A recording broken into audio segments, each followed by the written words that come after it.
Wa musore yo ufite ingorane nyinshi navuye muri Amerika uja kurongora.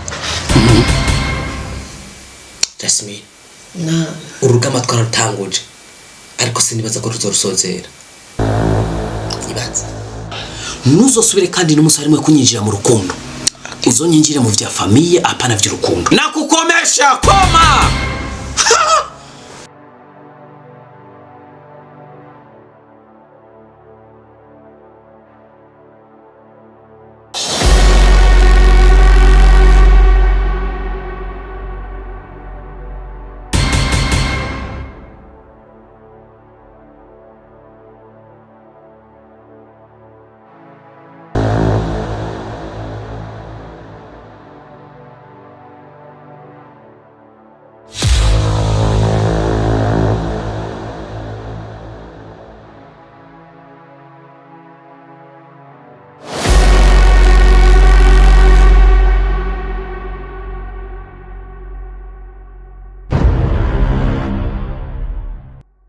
Jasmine bino bintu biriko birahindura inzira twe tuzi ko bizojana sinzi biriko birajana.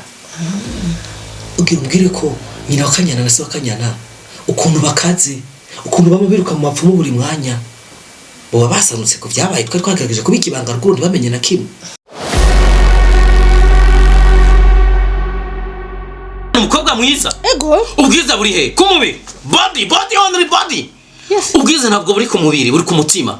Ikindi nacho wewe your body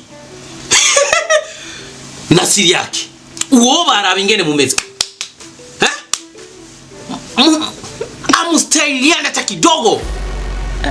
Ko je ntakwinjiriye Jasmine amaraso y'umuntu aba ari ikintu kiremeye cyane si ikintu cyo kutamunda aza gukora ubwo nyine wihuza umuntu aciyumvira nzomwica mu buryo nyabaki nzokoresha isomo nzomunige cyangwa nzomucomite gusa ariko aho bigenze ndabona neza ngiye kudaho ivyo nariye ariko imbwa niyigera idahwa no kugubita ku buhiri.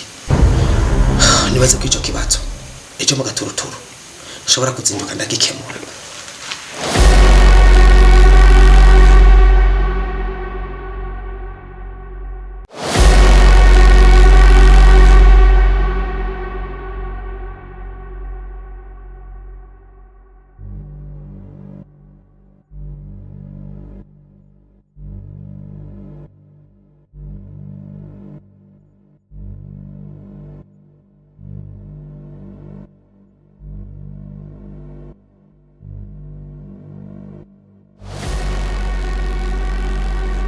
Jasmine urakeka ko yari umwana mu mutwe urakeka ko baraga bono dushobora gupanga ibintu nkiba kazovyemera.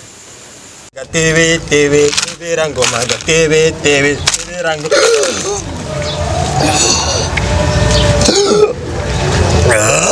mtoto kumatai aratetemeka.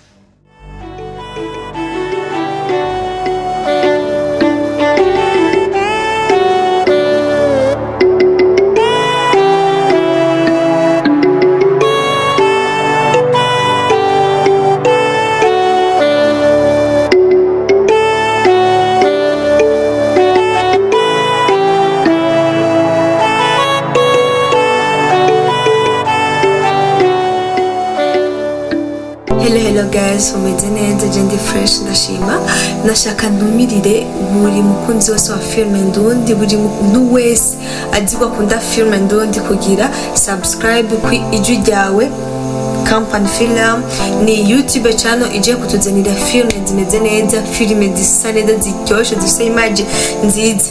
Ikintu nibagije nashaka mvuga ngo umuntu wese w'umunyarumonge umuntu wese azikofuka mu rumonge umuntu wese azikora rumonge yayikuriyemo ntagende dakoze subscribe kugira ngo dushigikire impano ziwacu. Ciao ciao.